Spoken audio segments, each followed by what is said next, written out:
ready to go? Yes. Great.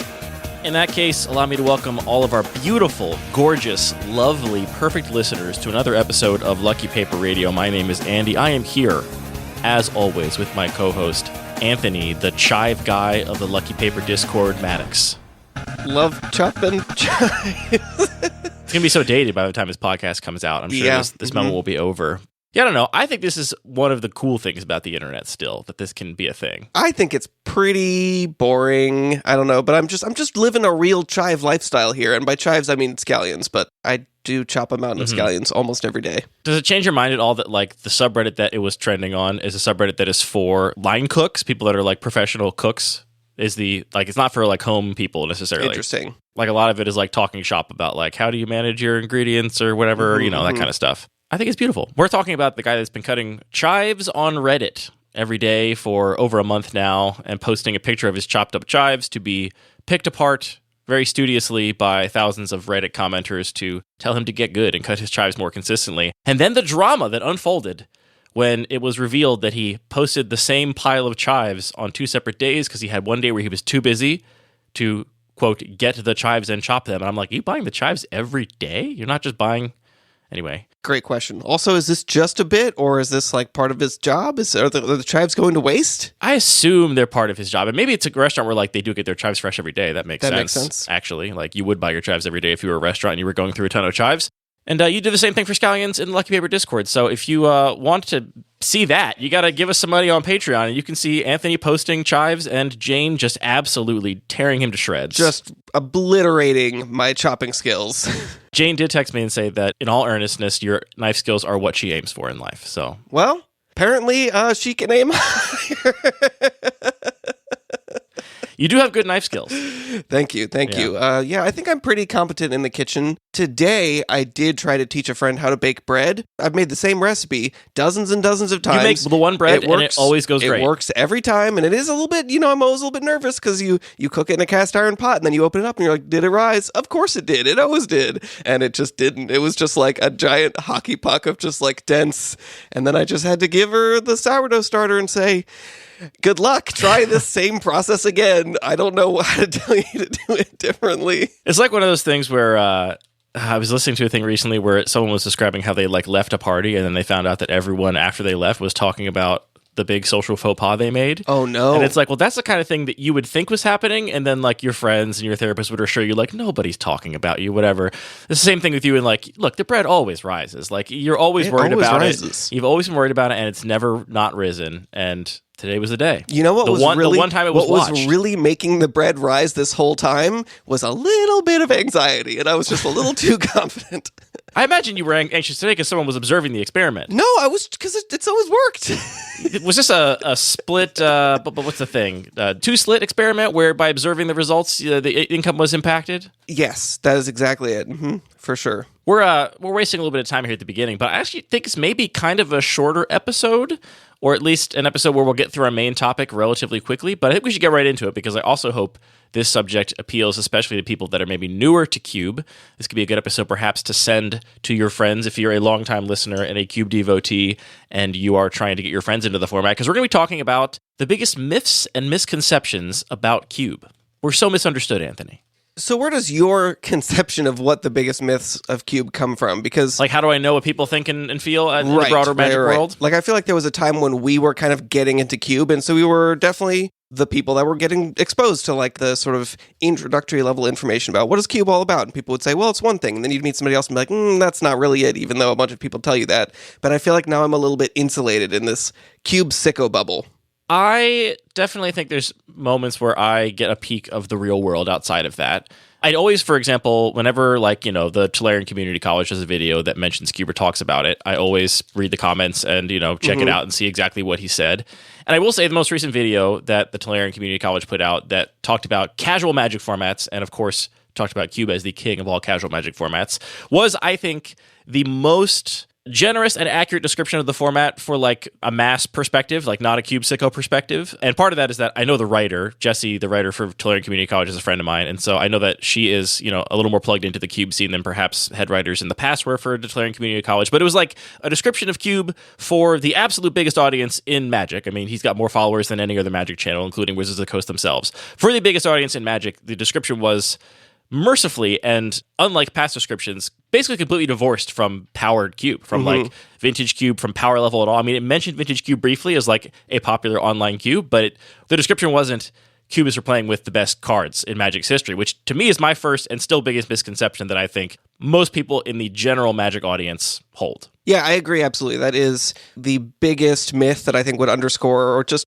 no other myth compares to it in terms of scale and how confidently many people believe it. It's just that, yeah, people think that Cube is the Magic Online Vintage Cube, or something like the Vintage Cube that is just the collection of the most powerful cards ever printed in Magic, and that's what it is. And I do feel like it has really changed in the last couple of years, and I think that, yeah, some of these things, like the discussion around some of the professors' recent content, really, I think, is something that, to me, speaks to how much that culture is changing and how this myth is finally starting to erode in a pretty noticeable way. I do. I think it is changing, and I think there's also layers to that, though. There's like the very lowest layer of people that genuinely don't know there are other cubes, right? Like, to them, they just think that cube means literally the Magic Online Vintage Cube, and they haven't ever considered the possibility that there are other cubes out there. I don't think very many people that have paid any attention hold that view anymore, because it is so obvious that the cube world is relatively deep and vast. Yeah, because even if you're just playing Magic Online, they now have other Spotlight cubes that are pretty diverse. But I do think that, a layer above that are people that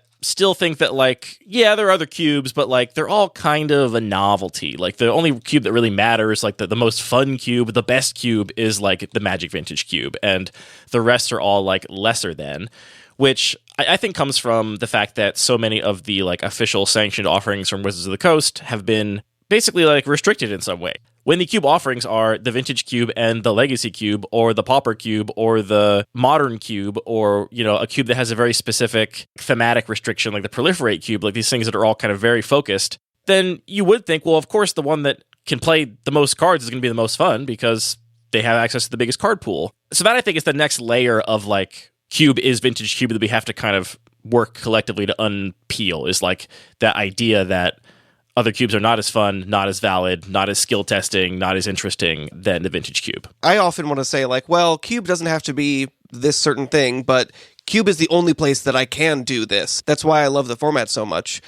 But I think that also applies to what the Vintage Cube is. Like, unless you're spending a tremendous amount of money or proxying whatever, finding like a dedicated play group to play Vintage, you're just not going to play with a lot of the cards that are in that kind of cube. So that is a clear, powerful sales pitch. So it does make sense that why it's popular. Yeah, the idea that you get to draft and play with Black Lotus is like a thing that you don't get to do in other parts of Magic, and I think it's a big part of the sales pitch for that cube. You're right. So yeah, I mean, I still think it's still the biggest misconception, and I think it is still held by a lot of people. And so if you're listening to this and you have thought like, oh, I have a cube idea, but no one would like it because it's not a Vintage Cube, or, I have a cube idea, but I don't want to play Magic's most powerful cards, and so my cube will be always inherently less than, or, looked down on compared to Vintage cubes, I'm here to say that I think that should not be the case, and we should strive to break that misconception and change people's minds.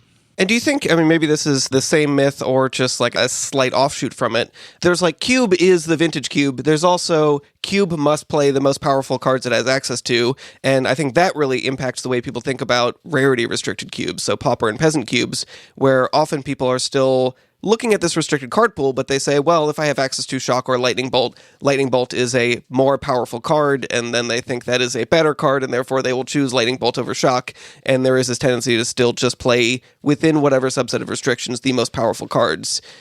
Do you think that still applies as much, or do you think that myth is also changing a little bit? No, I think there's still that sort of general perception amongst people. I mean, I think people still would get questions of like, well, why aren't you playing this, better card? I think it still exists, and it's definitely part of both all of the inherited sort of social assumptions based around the Magic Online Vintage Cube we just talked about. And I think it also comes from the fact that Magic players are conditioned as players to build decks. That is what people know how to do. Like, building a cube is a novel, unique thing. Building a deck is something you've done in every single format. If you've played Magic, you've built a deck, right? I mean, even if it's a kitchen table deck where you just put your cards you like together, like, you've thought about what cards should go into a deck. And the thought you have when you're building a deck for any format is take the bad cards out, put the good cards in. Like, if I can put better cards in my deck, I want to do that.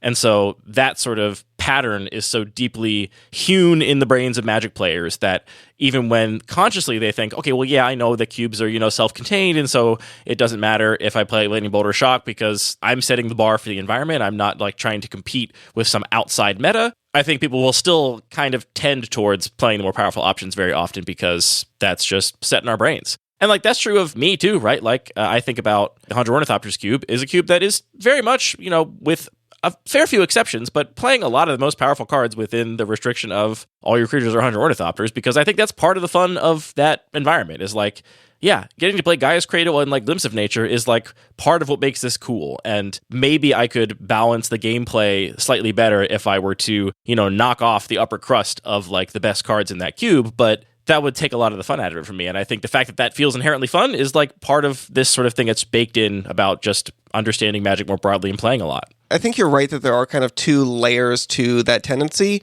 One is just, that like ingrained pattern. It's like I'm used to looking at cards and thinking better for my deck means this is a better card and carrying that over without necessarily meaning to. And then the other layer is how do you then present that to a potential play group? And if you say like, well, here's my cube, and you don't necessarily want the response of like, why aren't you playing this more powerful card? Like that's not a very satisfying experience for anybody. And if you can say, well, I'm not playing it because I'm only playing uncommons or some other restriction, that's a pretty clear answer that people can get their head around quickly. When the answer is more nuanced of just like, well, I played that and it, hit a few too many of the creatures and I wanted the removal to be a little bit more limited. So this certain like type of creature would actually be worth drafting more highly. Like that is a difficult answer to explain to somebody quickly. Yeah, I mean, I think it's just way easier for people to, when they know they want to play at a lower power level, instead of consciously set the bar lower by some subjective metric of their own design, just to say, okay, I want to play at a lower power level, I'll do Pauper. Exactly, and then I can still use those same tools I've developed over the years of playing Magic and just, pick the best Pauper cards, but I know that I'm playing at a lower power level because I'm restricting myself in some way. So yeah, I think all of those sort of power level hangups are definitely still the biggest misconceptions and myths about Cube. And obviously we think Cube is the greatest format, and I think there are still a lot of people that have not found their way to Cube because they maybe just don't like what they perceive to be Magic's most powerful cards, and they don't want to play them, and they think that, well, a better home to play janky stuff is like Commander, right? I mean, I think Commander, for all of the reasons that we maybe struggle to enjoy it, does a really good job of actually allowing people to play with cards that are not the best. Like, that is a format where it is pretty widely accepted that unless you're playing CEDH, you are not optimizing your Commander to within an inch of its life. That is not what you do in that format. And so part of the appeal from the outside perspective to that format is like, okay, here's where you can play your favorite cards, right? You can put your favorite card in this deck. You can make it happen. You can make your, dragon type matters deck or whatever, and just like do a thing that you like about Magic that is not competitive in any constructed meta. You can do that here. And all of the sort of rules around Commander, I think, enforce that. The fact that it's singleton makes all the decks more high variance. The fact that you're playing 100 cards instead of 60 cards means that you get to just play more cards you like, and also, again, more variance, so your deck is less consistent from game to game. The fact that you have access to his Commander means you can take that thing you love about Magic and then put it in a zone where you get access to it every single game. I think people understand abstractly that Commander is the format that is about, playing the cards you love and, like, expressing yourself in the game. And I think Cube is way better at that, but most people, I think, don't think that. I think most people think that Cube is where you play Black Lotus and Lightning Bolt and Counterspell. Yeah, I would definitely take issue with your phrasing of Commander as the format to do it, because I agree. I think Cube does it so much better because you don't need to have this sort of negotiation of like, okay, let's all make sure that we're on the same page. And like, clearly that takes a tremendous effort. Like, look at the whole bracket system. I think to me that is a demonstration of how much of a conscious effort it takes for players to get on the same page. For me, for my like gameplay experience, it's so much easier and more satisfying and less of a struggle just to say, one person has made the choice. They've put all the cards that they think all kind of play in a reasonable way against each other in this box. We draft it. That's it. Look, there's no negotiation. And for that reason, I think that Cube is so much more effective at accomplishing that same thing. Right, but that's what I think most people do not understand, which is why I said that. So yeah, the myth is in the popular perception. Can't do that. In the popular perception, I think the myth is that, yeah, the place to play the cards that you like is Commander, and everywhere else is kind of optimized. And it's not broadly understood that, like, Cube is the one format where you can have it both ways. You can, design your Commander deck exactly how you want to design it and be, indulgent and, play your pet cards and ignore power level and just put the cards you like in. But then once you're done with that cube, that, in this metaphor, that deck, you can sit down and spike that draft as hard as you want and actually, play as competitively as you want within that restriction, and it just accommodates all types of players. You can put vampire bats in a cube, and then you can be like, I'm going to try and play this vampire bats to victory. And boy, does that surprise people when that works out.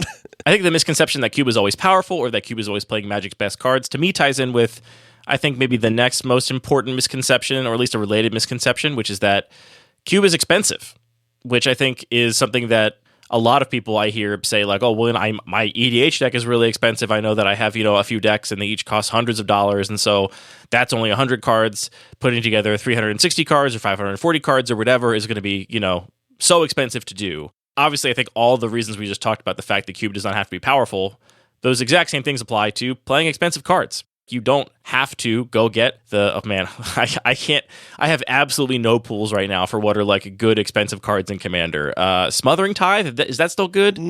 I think that is like, just a requirement. What are the $20 to $30 cards that like are staples of Commander that like players rue the fact that they like quote unquote have to buy? Is it like still Rhystic Study? Probably not, right? Probably. I don't know. Jessica's Will. That's like a very dated I bet those free cast ones that say if you control your commander, you can cast this for free, one in each color. Yeah, but those just got put on the, what do they call it? The Game Changers list. Oh, no. Yeah, Jesus.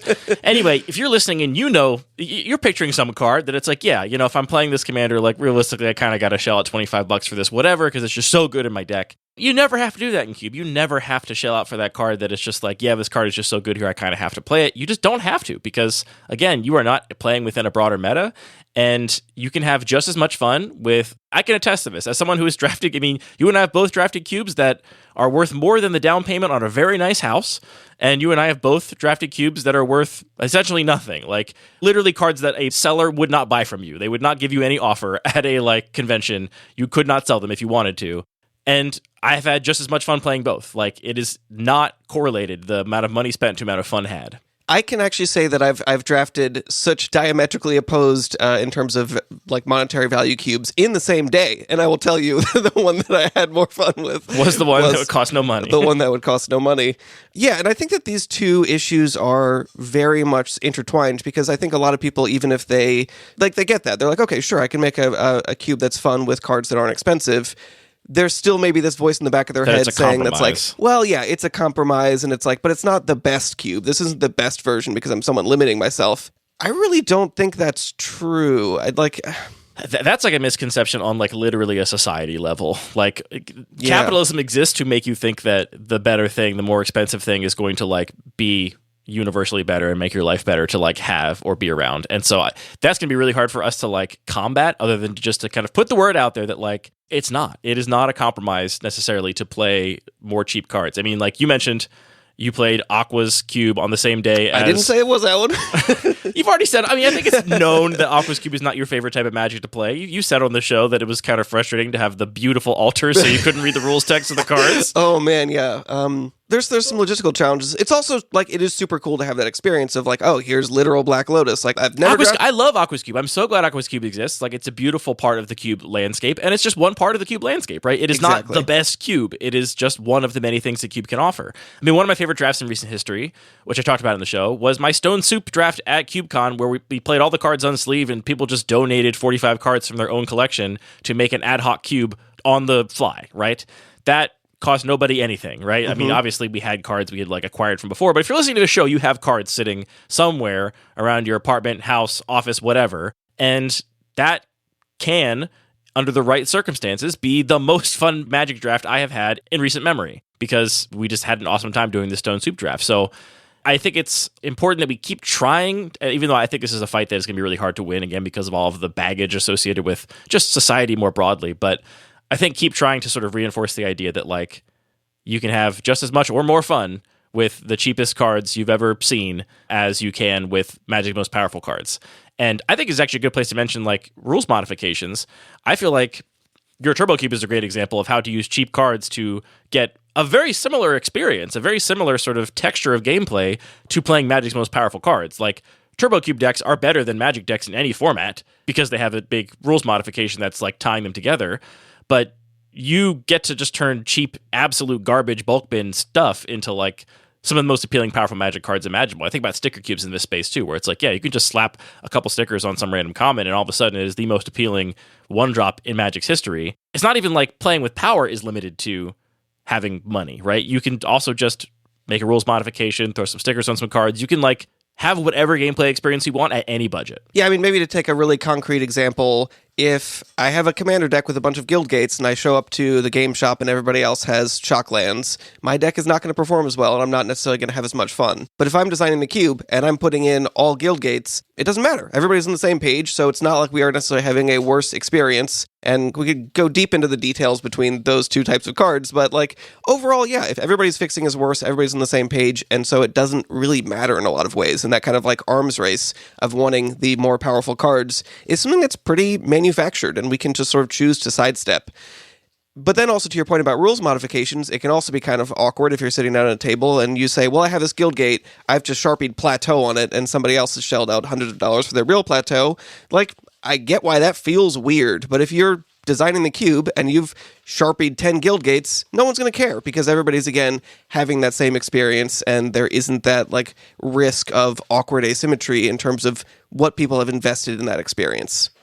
Yeah, Cube remains the most proxy-friendly format, I think, for that reason. And I think the experience you're describing is like the inherent discomfort that comes from sitting down at a table where like some people have accepted the construct of value of this game and some people are rejecting it outright, right? And the idea that you're able to just Sharpie out enters the battlefield tapped on your red-white Guildgate and play it as a plateau with upside, that undermines the whole thing that the game is built on as a product, as a like monetary item, as like a collectible, as a thing that, you know, has value for shareholders and makes money for its investors. And it's uncomfortable to sit on a cross table from somebody that is like, oh, well, I paid money for this thing because I thought the rules of the system were that we had to do that if I wanted to fetch an untapped red-white source on turn one, and you just did that without accepting those same terms. And so the conflict comes from that inherent tension of different worldviews kind of being at the same table, which, like you said, in Cube is not the case because you're like, I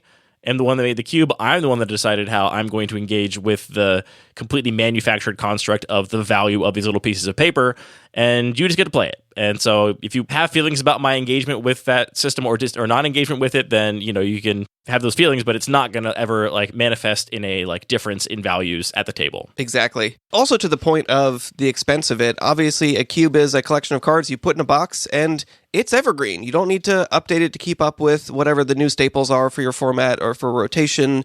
You don't necessarily need to buy new booster packs to be able to draft. You can just redraft the same thing over and over again. So I think that there are some different angles we could talk about the expense of Cube. One of them is to say, you can Cube on a budget if you want. But I think also I would say, if you're just like, I want to play Magic on a budget, I would say, hey, Cube is a great option. Go find a bunch of junk cards. You can probably find junk cards from somebody that you can, with a little bit of time and care and effort, craft into a cube that you enjoy playing, and then have that available whenever you want at no increased expense.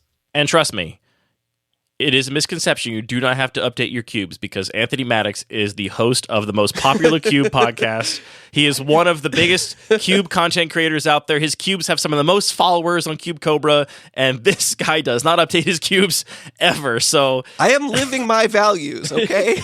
I'm being serious about this. No, I mean, absolutely. Like, I am, you know, kind of giving you a little bit of a hard time, but it's true, like, to the point of the fact that you don't have to do that for your cube to be valid. Like, if you had to update your cubes for your cube to matter, then that would invalidate every cube you've ever designed because you're just happy with where they are. And I think that's a beautiful place to be.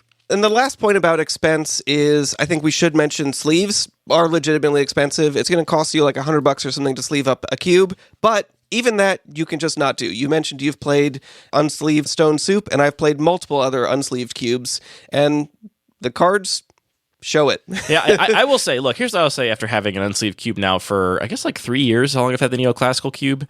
I obviously want the cards to be worn.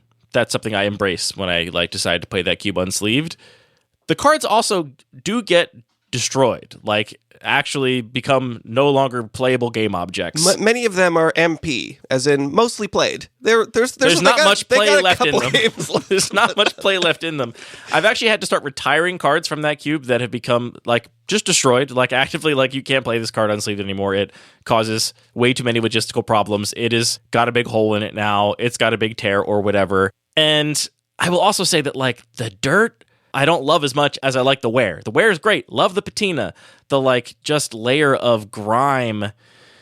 What I'm saying is... okay, maybe sleeves are worth it. Maybe that is... What I'm saying is that sleeves might be worth it for most people. Like, I do not feel like I am in the like long term saving any money by not sleeving that cube. I had to buy another Underground Sea for it because the first Underground Sea got toasted, just completely ruined. So that is definitely more expensive than any number of sleeves for that cube for many, many years.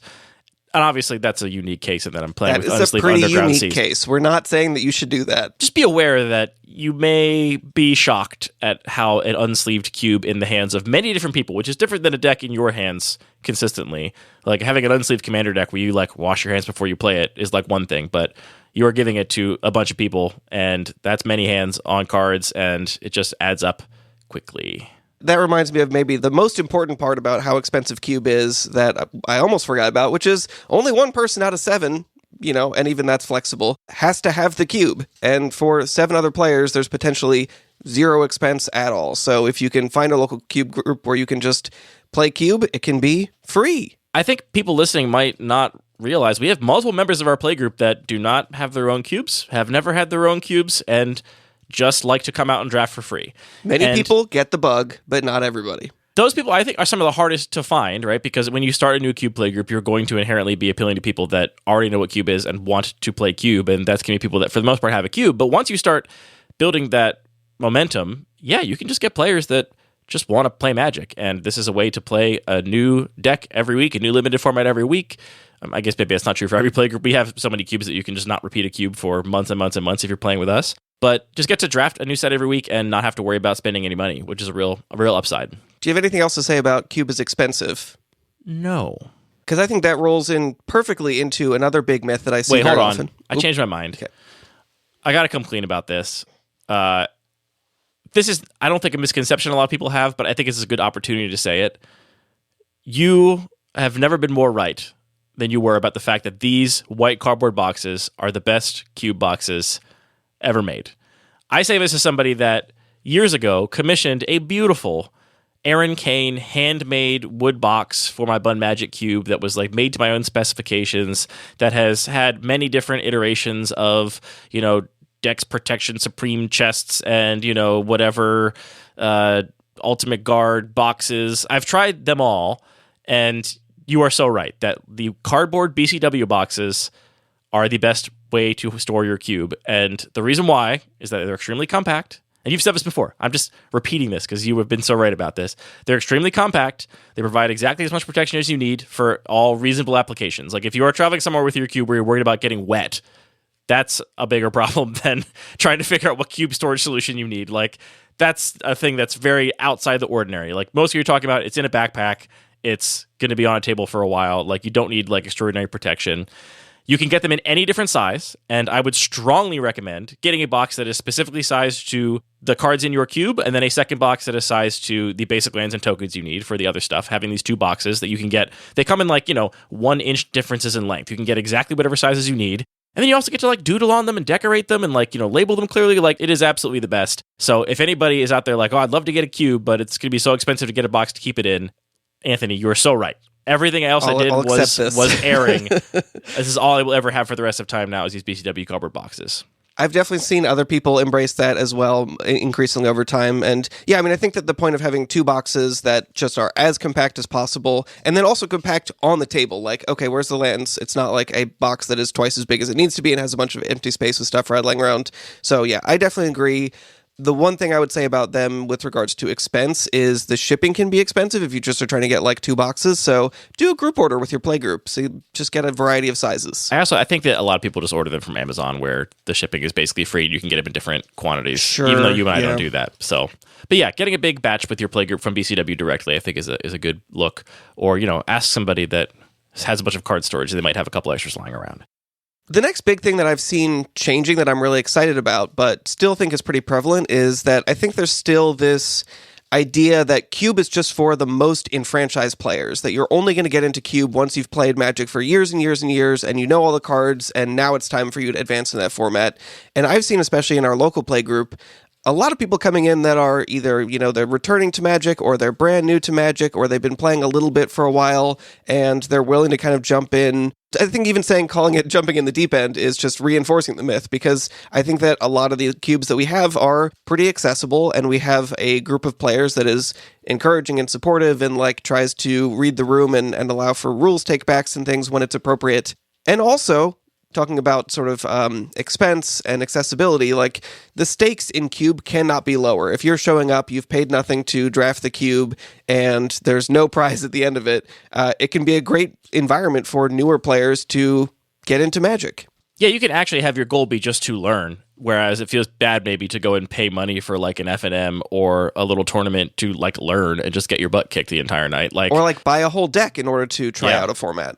I think, honestly, Magic has a issue about being accessible to new players more broadly with how complicated cards are these days. I mean, I've talked to multiple people that learned Magic through Modern Commander and are just yeah, I can't read all the cards. The way I learned Magic was I accept that I play games where I don't know what cards do that are on the table, because reading them is untenable. That can be fine for casual tables, but is obviously not how Magic was taught to people for many, many years prior to Commander being the most popular way to play Magic. So I think Magic is not the most accessible game and never will be. It's very complicated and deep and enfranchised, but I agree that it is definitely a misconception that people think, oh, well, I need to be a real sicko before I come out to Cube Draft, and that's just not true. It does depend on the cubes in your playgroup. I think there are definitely a lot of cubes that will be the deep end for a lot of people, but I hope that most playgroups have cubes that are also not that. And I can say also, as somebody that has designed and played many, many cubes, the cube I get some of the most satisfaction out of is my own Sacred Geometry cube, which is a simple cube. And before that, your regular cube is the cube I often want to most play on a given cube night. If you ask me what cube you want to play tonight, and I'm looking at all the options, I'm well, I kind of want to just play the regular cube. And that is a testament to the fact that, again, those cubes are not lesser than, they are not, somehow less fun or compromised. And they are actually, in fact, maybe the most fun way to play Magic, while also being the most accessible to players that have not drafted before, have not played much Magic, don't know a lot of cards, etc. Yeah, so I think that this is still a prevalent myth, but it's also one that kind of is self-fulfilling in a way, because if you have a group of players that are all thinking that Cube is just for the most enfranchised and experienced players, then that is going to make an environment where that's kind of true. So I think that people should be encouraged to build their own cubes, play with people that are of different experience levels, because obviously I think it's the best way to play Magic. And I also think that if you were to give someone the option of, do you want to play your indulgent rules modified or, vintage cube with every token and emblem ever produced or whatever, do you want to play that with 3 other people? Or do you want to play a cube that is closer to retail limited, that is lower power level, that is more simple cards with 8 people? I think almost everybody's going to choose that second option almost every time. It's just that they don't realize those are the options when they are sitting down to try and build a cube play group. Absolutely. That touches on actually what I think is still the biggest and most held misconception. I agree, the line is moving on the Cube is always Magic's most powerful cards. I mentioned that in the Tolarian Community College video recently about Cube, they went to great lengths to talk about how Cube was not just the most powerful cards. But a misconception that was reinforced in that video is that you must have 8 people to play Cube, which is, I think, the one that still is the stalwart, the one we have to really fight to get people to understand is not the case, because that is a barrier that I think I can hear people that maybe have listened to the first part of our conversation and listened to us talk about how we think Cube embodies what EDH tries to embody, but does it even better, and just said well, yeah, that's great, but how am I going to get 8 people to play my Cube? And the answer is you might not, and that's okay. There are so many ways to draft a Cube that do not involve 8 people that are, honestly, in many ways more fun than playing with a full 8 people, right? I have been working locally to start a early mornings, Magic mornings on Fridays. It's daylight savings now. It gets dark at 3 p.m. or whatever, and I desperately want to make sure I see as much sun as I can every day in the winter. For as little sun as there is, I want to see it all, so I don't want to sleep in. So, Magic the Gathering. Well, Perfect way to get more sunshine. I am naturally, I tend to be a night person. If I'm left to my own devices, it is so easy for me to stay up late, and it is so hard for me to get out of bed in the morning. It's always been that way my entire life. So I need reasons to get out of bed in the winter, and I make specific rituals and like habits and schedules for myself, so I have a reason to do that all winter. And I wanted to make one of those things Magic this winter. And so Friday mornings, we're playing some Magic at like a local coffee shop or whatever. With big windows, to clarify the sun point. Big windows. Lots of big windows. And that's a space where we don't have time to run a full draft with 8 people, even if we had 8 people there, which we actually did have 6 last Friday, which was kind of cool. The biggest Friday morning we've had so far. But not only do we not have time to run a full draft, but there's definitely going to be fewer people. It's just a much harder time to get people out. Like, a lot of people can't be like late to their job. Like, we're talking like a 7 to 9, 7 to 9:30 kind of thing. Some people like have to be at work by then, so they can't come out that early. Other people just don't want to get up early. Like, it's never going to be as popular as Tuesday Cube Night under any circumstances. But there, what we've been doing a lot of is just 1v1 cube drafts, which genuinely I think is one of my favorite ways to play Magic. In many ways more fun than a full 8-player pod, because there's no downtime. You get to do a 1-player draft, and there's lots of great 1-player draft formats. We've had whole episodes about that. We're not going to go into them here, like what the methods are to draft with fewer than 8 players. We'll just say there's a whole page on our website about it, multiple podcast episodes about it. We'll link them all in the show notes. But 1-player drafts, you just get to do a draft. You get to 2-player drafts? Sorry, yeah, one opponent. Yeah, right. 2-player drafts. I think they probably knew what I meant, but it's good to clarify. 2-player draft, you get to like do a draft, you get to play your match, and then you're done in like, I don't know, an hour and 15 minutes, hour and 30 minutes, depending on how fast your opponent is. And you can just do it again if you have more time. And the fact that you don't have to wait for a round to end, you don't have to be married to this deck that maybe you don't love, like maybe your draft didn't go exactly how you wanted it to, and now you got to play that deck for 3 rounds. It's just like, for people that enjoy the drafting more than the playing of the games, which I'm probably a little bit on that spectrum, 2-player drafting is just incredible. And I've had just as much fun with 4-player draft formats, and even odd numbers can be totally fine, because odd numbers also means you're not waiting for rounds to end. I mean, you have to at some point wait for your buy, but the way we do it with anytime we have an odd number in our local play group is that, let's say you have 7, obviously you know, roll dice or, you know, somehow hand out lots, pull straws so who has to take the buy, and then the first match that ends, they just play the winner of that match as soon as that match is over. And then you only ever have one person sitting around waiting for a match. Whereas if you have a full 8-pod, which is supposed to be ideal, you could very easily have 6 people standing around waiting for one match to finish before they can play any other games. Or if you're being a little bit more generous, maybe you let one pair go off and start playing their next round, but you can't do the other pairings because then the people, when they finish, wouldn't have anybody to play. So you at least have 4 people standing around just waiting for that match to end, or 2 people sitting around waiting for that match to end. So in some ways, honestly, if people give up on this sort of like perceived ideal, I actually think odd numbers can even be better for like the actual texture of a cube night. And I think that even if your goal is an 8-player draft, like maybe that's just what you enjoy the most, I think it's really important to understand that figuring out ways to play with smaller groups. And again, we have this whole list, like go familiarize yourself with it. So if you end up with a 4 or 5, a 6-player cube night, you already have in your back pocket, like, how are we going to make this work so we're having the best time drafting? But you're not going to get to an 8-player cube draft if you don't accept that there are going to be steps in between. I know some people that have tried to start a cube night where they will only draft with 8 people. And if 7 people show up, they just say, well, we don't have it, like, goodbye, go home, we'll try again next week. And that just doesn't work because... Which feels insane to us, but there's, I think, a lot of people for whom they think that is what would happen. Like, if you had a cube, like, you just can't do it with 7, or it's, like, hugely compromised. Like, you all do it, but you recognize, like, this isn't even a real draft because there's only 7 of us, which... Guess what? Those people aren't coming back next week if they showed up and then the draft didn't happen and they just, like, ended up wasting an hour driving to and from. Opposite of that, if you end up with 9 people and then send somebody home, that person's not coming back because they're going to be frustrated. So figure out how to make it work, and I think that it's not as hard as it seems. That's the one I think is still going strong. I don't think there's been any movement in the public mind, people that are not pretty enfranchised cube players. I don't think anybody outside our little bubble realizes that it can be just as fun, if not more fun, to play cube with fewer people. Yeah, that's a great point. And I think we see in a lot of these more like high visibility contexts like the Magic Online cubes, a lot more diversity of cubes and some of these sort of misconceptions getting pushed back on a little bit. But yeah, there's no Magic Online, let's do a 3-player draft. Like, that's not going to be a thing. And honestly, I'll say it, we recorded that episode about Spider-Man Pick 2 draft before it was released publicly, or had been out for like a day or 2. And did we call it? Were we totally right? Well, I don't know what we said on that episode, but I think part of what I said was that I was excited for what I hope would be people realizing that drafts with fewer people can be just as valid. But I think what actually happened is the polar opposite of that, and we kind of had the worst outcome, which is that everyone hated it. And so I think that, if anything, reinforced the idea that, drafting without 8 players is not as fun or good, because they kind of chose a format that, for the reasons they chose, it still makes sense. Like, I understand why they went with the format they did, but I would never draft with 4 players that way. You would never do that either, I'm sure.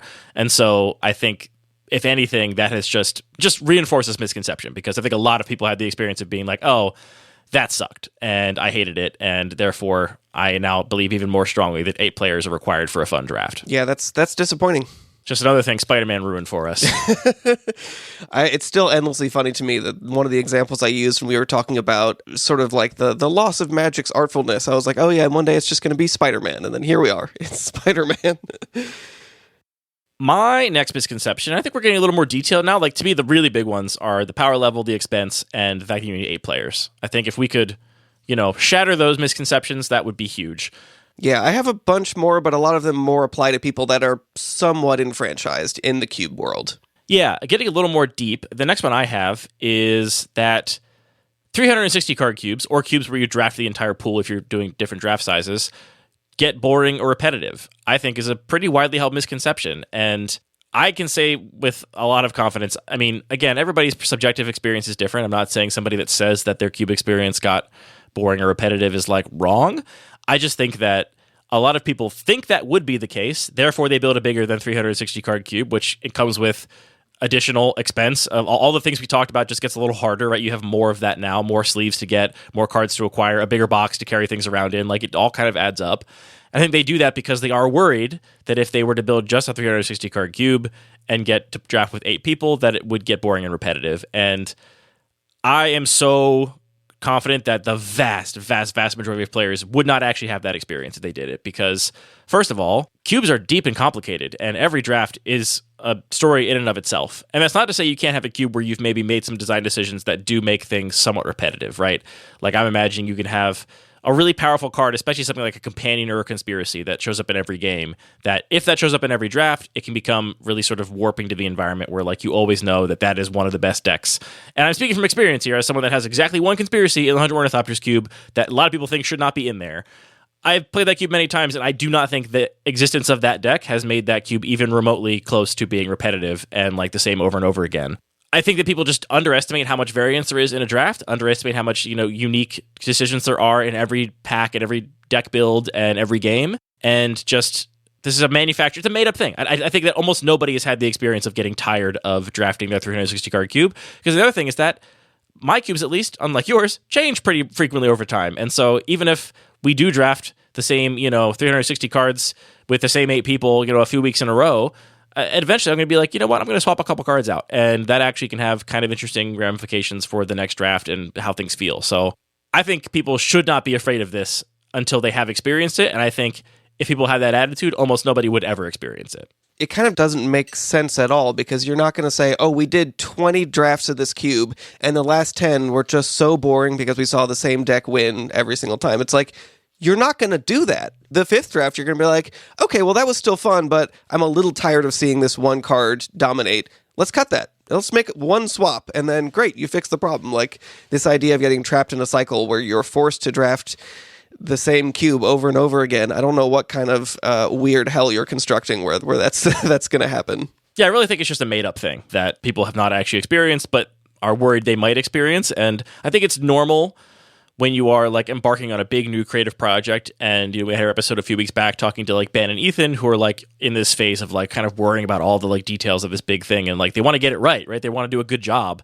And I think a lot of people in that space will kind of invent problems for themselves, where it's like, I want to make sure I get this right. I want to, if I'm going to try and like get my cube group, I want to make sure that my cube is not like, boring and repetitive. So like I'm going to play it safe and go to like 540 or whatever.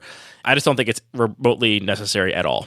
I think that touches on another one that I still see pretty often, which is that I see many people when they start designing their cube thinking that they must design the perfect cube before they actually present it to people and play it. And that is, to me, just so totally nonsensical, because the way that you're going to improve the experience, or the way you're going to know how a cube plays, is by playing it. Just looking at it and theory crafting it and saying, well, this isn't perfect yet. How do you know? This is so close to the way I worded my next one, which is basically the same thing, which is that an unbalanced cube will not be fun. I think that is a little meaningfully different. And I think that both I definitely see. Both of them, I think back to when we had Richard Garfield on the show. Brag. But I do generally think back to one of his anecdotes really stuck with me, where he describes being a consultant hired by other game designers to come and like consult on their game design. And he would get there and they would talk about all the things that they like had to patch. They were like, oh, we did this thing and it was like way too strong. And they'd be describing with a big smile on their face how broken it was when they got to do this and that. And they had to like, sand the edges off and make it much more balanced. And he was like, that sounds like the fun part. Like you are smiling ear to ear telling me about this like era of this broken thing you were doing. And now it's gone and I don't get to experience that. And I instead get this kind of neutered, overdeveloped like result. And I really do think if cube designers could have the attitude of like, what's going to be fun for me and my playgroup is like going through this process together, going through this journey of like, gosh, do you remember the days where you had Kess on the regular cube? Like we talk about the Kess days like somewhat regularly. Like that card was crazy. It was really strong there, but also fun, And I think if you look at like constructed Magic, like there is endless nostalgia for cards that are banned, and people love their banned cards and like banned formats, and they missed that deck that got banned. And obviously they got banned for a reason. It's not like those decks are universally loved. They probably were a problem, but yeah, I think people really need to give up on the idea that like, in order for a cube to be good, it has to be balanced, because like, you're not an R&D team. You're never going to have the resources to like quote unquote balance your cube. You just have to understand that draft is this inherently beautifully self-balancing format that will allow you to bring almost anything to the table and have it be fun. Like I think you actively have to work backwards, like work against yourself to try and make it unfun. Case in point, the Stone Soup drafts, where it's like everyone showed up with a completely random pile of cards with no coordination, and it was the most fun draft I've had in a long time. I really think that that is still a misconception, that once you are a little deeper in the cube world, you think, okay, well, now I got to do a good job. And it's like, actually just doing it is probably doing a good job. Definitely. And I wonder if also part of it is the expectations on a cube designer and what their drafters are prepared for. And I think that if everybody is going into it with just a degree of kindness and being like, yeah, you made this cube. We're all here. We're going to figure it out. We're going to try and solve it. We're all going to try and win and have a good time. And maybe if this kind of ties back to some of the things that we talked about at the beginning, where if people are showing up at the table thinking, I'm here to play cube, and cube is this one monolithic thing. I expect to see Black Lotus. I expect to see whatever, Sephiroth. Is that a card the kids like these days? I think people love Sephiroth these days. And they don't see it, then yeah, that's going to sort of feed back on itself and will be a negative experience. But as long as everybody is willing to kind of deliberately dispel these myths for themselves, then that's what's really going to make Cube as much fun as it can be. It's just fun to get to draft Magic with your friends. And I think you'll find that, obviously, given retail limited set, there's tons of really powerful cards and really not very good cards. Like, balance is way overrated, I think, as a Cube design principle, and a thing people should just give up on until they have really gotten in a lot of reps with their cube and gotten very comfortable with the play patterns, and then they can start to maybe think about balance, right? And start to maybe be like, I actually kind of want these colors to have a few more wins or whatever. Like, you can get there eventually, but it really should be like bottom of the list of your priorities, I think. Yeah, I remember a draft, or overhearing somebody talk about a draft at CubeCon a couple years ago with the Turbo Cube, and one person saying like, yeah, this cube seems pretty unbalanced. I don't know about this. And the other player just like, do you get what this cube is? Like, that's the point. Like, what are you talking about? It's unbalanced. Of course it is. Everybody's just doing crazy storm stuff. Yeah, Guild Globe is broken here. That is the point. That's the point. The point is Guild Globe being broken, not that Guild Globe be exactly as good as every other card in the pack. That's it for my list of misconceptions. I feel like you have a couple more floating around there that are maybe more detailed, but hit us with a couple more. All right, just to go in a pretty different direction, some people think that it takes a long time to shuffle a cube. Guess what? It doesn't. I solved that problem for you. Go read my article. You could do it in like 10 minutes. Yeah, easy. Solved.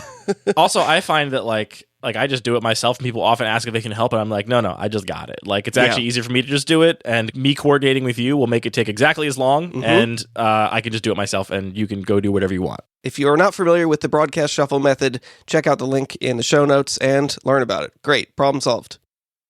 Another thing that I see constantly is people that play a lot of Commander come into Cube with some curiosity, and they think, well, I'm a Commander player, so if I want to build a cube, I have to build a Commander cube, because that's the kind of Magic player I am. And This is maybe a whole topic. I mean, I've thought about writing an article about this for a long time, but I think it is kind of a delicate subject. But I really just don't think the mechanics that make Commander function translate well to a drafted environment. And It is a different direction. You're right. Cube kind of it just solves so many of the things that I think are great about both Cube and Commander in a different way. So don't build a Commander Cube. You don't have to do it. You don't have to be drafting 100-card decks or even 60-card decks. If you're not going to play through all those cards, that's just cards that didn't matter for the whole draft night. And I think actually just having a Commander doesn't necessarily do the same thing. It doesn't provide that like structure to a deck because you're creating that structure by choosing the cards you put in the cube anyway. There's one Commander Cube I love, which is the Companion Cube by Dinrova Horror, a.k.a. Greg. Agreed. To like word that very succinctly, the misconception might be that if you are a Commander player, that in order for you to enjoy Cube, you have to play Commander in Cube. And I think the reality is you might find a lot of things you love about Commander are already present in the Cube format. Absolutely. I think the one big thing that is not necessarily implied in the cube format is whether or not you're playing multiplayer. And I would definitely design a cube differently if I have multiplayer in mind. But I think that is what's going to give you that experience that you want from Commander, if Commander is really what you enjoy the most outside of cube. It's very generous of you to say that you would design a cube differently if you had multiplayer in mind. I would simply not design a cube for multiple players. You know what? I did try at some point. It was difficult enough for me to get players that I lost some steam.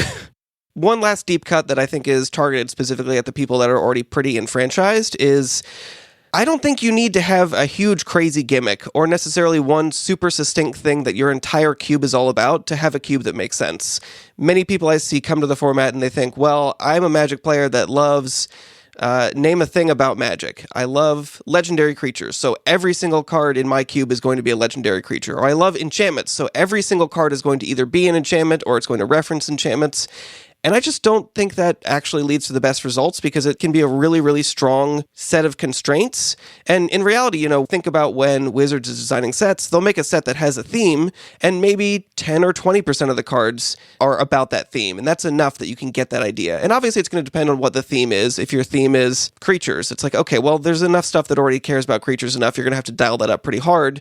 But if it's artifacts, those appear in a low enough frequency that you don't need to do a lot to make that a big theme. And then you still put in your removal spells and your card draw spells and your basic bread and butter effects that don't all need to be 100% tied to that theme. Do you agree with that? Yeah, I think maybe another way to say that is that I think a lot of people, I've often said, and we've said before, that like designing a cube is a lot of the same joy as designing a Commander deck. And you should just think about it as, instead of designing one big Commander deck, design 4 or 5 and mush them together and delight in the ways in which they incidentally overlap. Don't make your cube one Commander deck, because then everyone's just playing that one deck mirror all night, and that's actually probably not what you like about that thing. Yeah. What you like about the thing is almost certainly playing it against other stuff and not always playing the mirror. Right. It's like you like playing aggro. Okay, do you want to be playing the aggro mirror all night? And is it even still the all aggro cube if you've tried to do that? Probably not. So yeah, put in enough like different types of decks that you can play, different types of themes that there's context for those things that you enjoy. Put in enough cards to trick all your friends into playing other stuff, and then stomp them with aggro every single time because you know it's the best thing in the cube. You get to draft Selesnya whenever you want because nobody else wants to, and that's how you That's enjoy almost cube. An evergreen statement in all cubes. I can't get people to draft green, white, in like basically any cube. It's so hard. I'm right here. I know. Well, you oftentimes don't do it still. And I'm like, why are these cards wheeling? Anthony's at the table, and everyone else... I'm trying to draft the hard way. Yeah. I think it's a pretty comprehensive list of misconceptions and myths about the cube format, Anthony. I wonder if we'll get through to anybody. Think we'll change hearts and minds? Definitely. But I mean, for me, the big takeaway is sort of like revisiting this idea of like one of the biggest myths about Cube is that the context and culture on it really has changed a lot. And I'm really optimistic and excited about how much people are more willing to try different cubes that are more experimental, more creative, more about just the designer experimenting with the kinds of mechanics and themes and cards that they enjoy, and not just this sort of singular pursuit of let's figure out what the best cards are and solve this idea of cube. And that's made playing cube a lot more fun for me because there's just more options when we go to events or at our local cube night to be able to play with. And I think it's definitely also made the format a lot more accessible to a broader range of people, which also makes it a more enjoyable experience for me. Yeah, the thing I always have to remind myself is that we have a pretty unique context here in Baltimore with our playgroup. That's true. But the other thing I always think about when I think about that is the fact that I think many more places could have that same context if people set it up. And I think we've heard from a lot of listeners have done exactly that. Mm-hmm. That have, and I got a really lovely DM from somebody that I meant to share with you that was basically about how in Switzerland they had like done exactly this. Like I listened to your podcast episodes and then I just started showing up every week and now I have a Cube Play group and I love it so much. That's and it's been a huge change in my life. So like I think it is a thing that more people are doing, and I want more people to have the context we have because we have the most beautiful context in which to play Magic. Our playgroup is incredible, and it's not like a coincidence. It's not just that like Baltimore is the coolest place, though it is kind of cool. It's really more that we just, showed up and like made this thing happen in a way that I think many people have the ability to do exactly the same for themselves. Definitely. And I think looking back at this list, that one that you brought up about people